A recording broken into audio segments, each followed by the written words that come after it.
Good morning, YouTube. Today we're going to do a short film on how to powder coat at home. This is our project piece. This is a rooster that we picked up at a local hobby store, and we're going to powder coat it red, and we're going to put it on our chicken coop. So here we go. So these are our supplies. We have our red powder coat. We have our acetone, that's for cleaning the piece. Paper towels for also cleaning the piece and cleaning up messes. We have our dual voltage Eastwood powder coat gun, and we also have our respirator, and plus our piece that we're going to powder coat. We're going to be placing it in this small oven. This is a regular tabletop pizza oven that you get at Walmart or any other department store that carries appliances.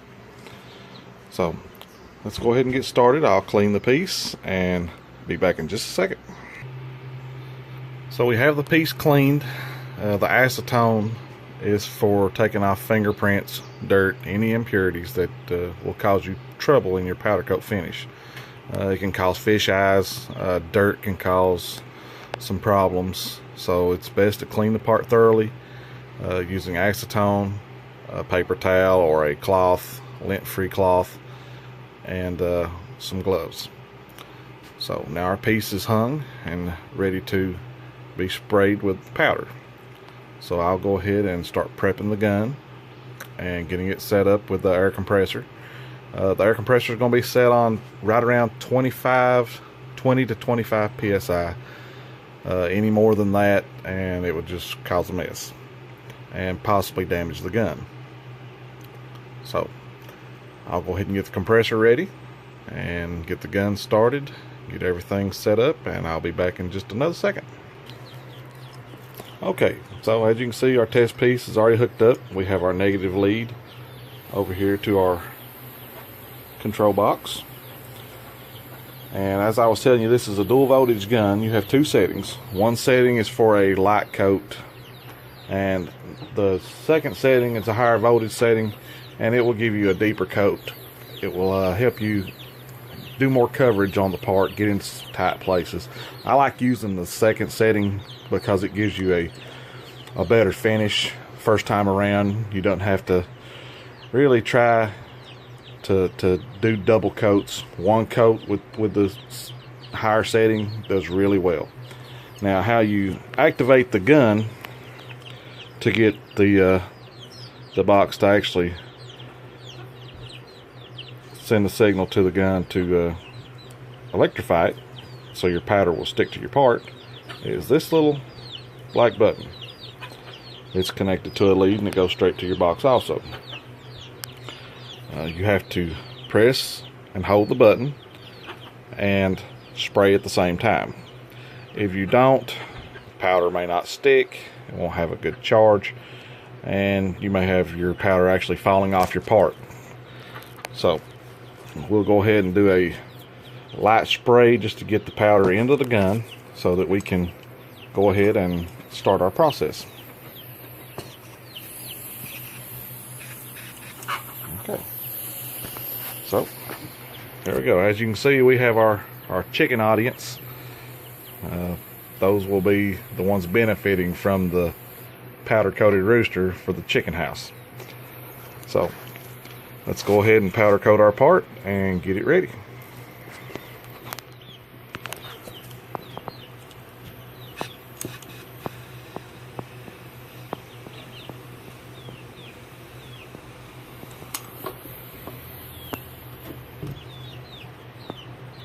As you can see, that wasn't that bad.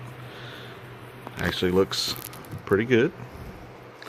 Has a good coating, and it's ready to bake.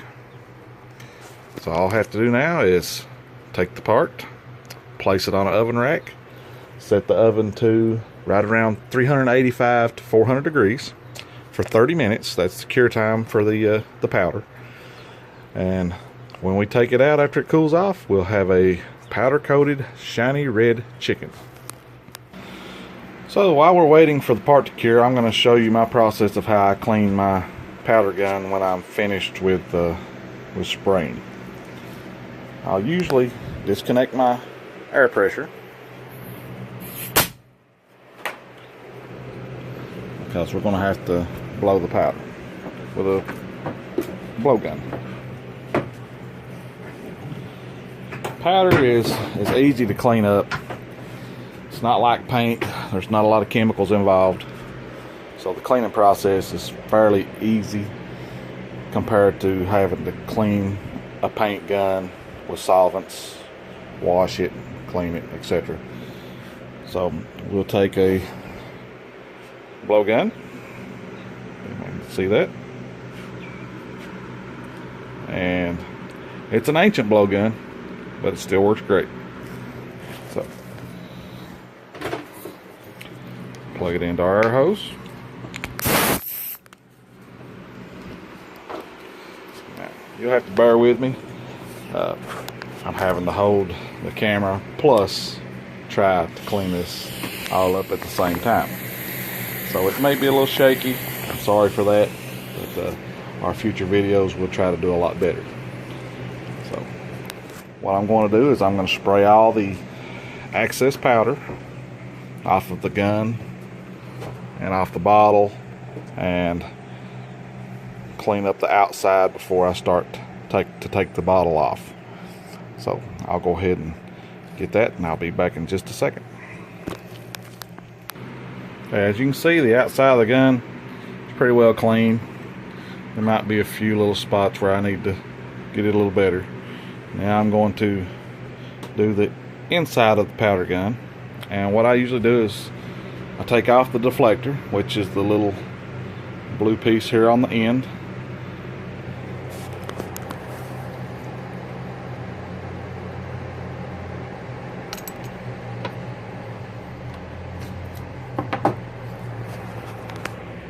Okay, deflector is removed. That way I can get into, I don't know if you can see it or not, but the interior of the gun. It's got a lot of powder residue that sticks to the side walls as it comes out of the gun. And the tubes that go down into your bottle, those need to be thoroughly cleaned so you don't contaminate your next color. If my next color was going to be red, I wouldn't worry too much about this, but I may spray a blue or a black or even a hot pink. There's a multitude of colors that you can get for powder coating. And I'll go ahead and I will clean the tubes up. I will show you how to do that. So basically what you're going to do is blow the powder out with the same air nozzle that you clean the outside with. You'll spray, I like to spray into the filter. This is a water separator right here on the end of the gun. Actually helps keep moisture down from the powder. These are not reusable. After you use them for a few sprayings, they're gonna wear out and you'll have to purchase a new one. They're very inexpensive. That way, if you've got a small air compressor like I do, and you don't have a big shop air system where you can put an air dryer in and those sorts of things, I use this compressor to work on my camper, fix on vehicles here at home and things of that nature. So I don't really need a big shop air compressor pulling a lot of juice, so I just use my little pancake compressor, and it does a great job powder coating and doing all the other activities that I need to do. So when I spray into the inlet, the air inlet, it will travel up and it will come out the long tube. That'll spray all the powder residue out of that. Shouldn't be much getting into that because that's pressurized. It shoots air out anyway, but there is going to be some up in there that you'll have to get out. Try not to spray up the tube into the gun and back down. And when you do this, you need to squeeze the trigger. That way it'll open up the valve inside the handle of the gun, and it'll let the air flow out the longer tube. So I'll go ahead and spray that up and clean that. And when I'm done with that one, we'll do the shorter hose. The shorter hose, or tube that goes down into the bottle, you can blow it out both ways. It's not going to hurt anything, because that's basically going into the end of your gun. That'll help clean out all the powder residue from inside the gun. So I'll go ahead and get that done, and I'll show you what it looks like when it's finished. Okay, as you can see, the gun's all clean. I always put a clean bottle back on the gun, that way I don't get any dust or dirt contaminants getting in my gun when I store it. I'd love to be able to show y'all how you actually blow this gun out to clean it, but that small air compressor, it doesn't take very long for it to kick on. It's pretty loud to be a small compressor. But hopefully in a video soon I can come back and have someone help me hold the camera, and we'll do a video of actually the whole full process of cleaning your Eastwood dual voltage powder coat gun. So that's it for cleaning the gun. You also need to clean your connectors. As you can see, we've got dust on the connectors, both of the electrical and the ground wire, and also our cable that controls loaders going to the gun. We've got a little powder on it. We just wipe that off with a paper towel. Cleans up very easy. And once we're done with that, we can roll everything back up and place it back in storage, and it'll be ready for use next time. Just pull it out, plug everything up, put your powder in the bottle, and spray away.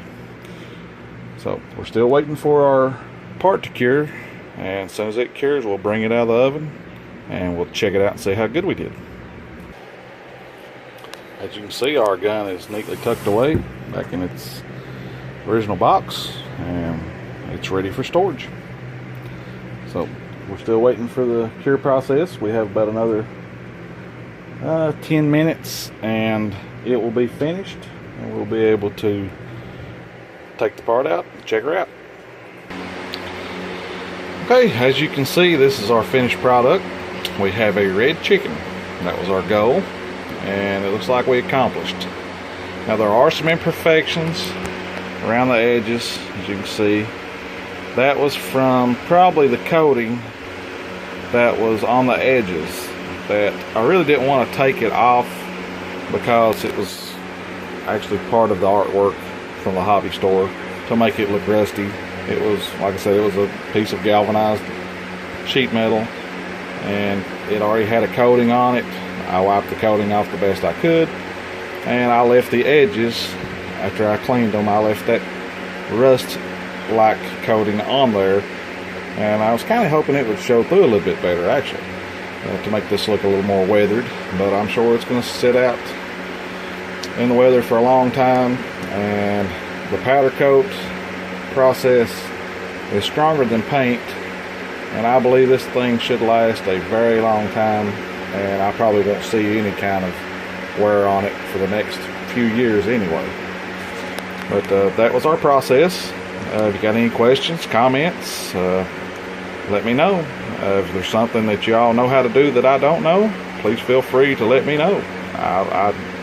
This is a hobby for me, and I'm starting to really enjoy it, and hopefully one day I'll have a big oven and I'll be able to do very large parts. So